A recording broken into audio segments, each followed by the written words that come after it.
చెప్పాలి మీకు? నాకు ఇప్పుడు డబ్బులు కావాలి, చెప్తే అర్థం కదా. ప్రతిరోజు నా భార్య మెడ ఖాళీగా ఉంటుంది చూసి నాకు ఎంత బాధగా ఉందో తెలుసా. తనకు ఒక మంచి నెక్లెస్ కొనాలి, అర్థమవుతుందా?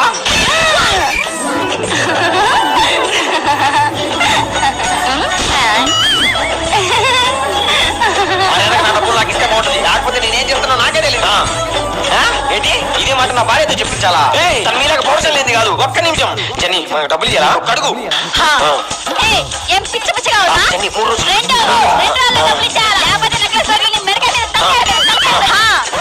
విన్నావుగా, అర్థమైందిగా.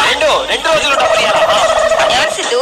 మా మామ. అంటే నాకేమవుతాడు? నానవుతాడు.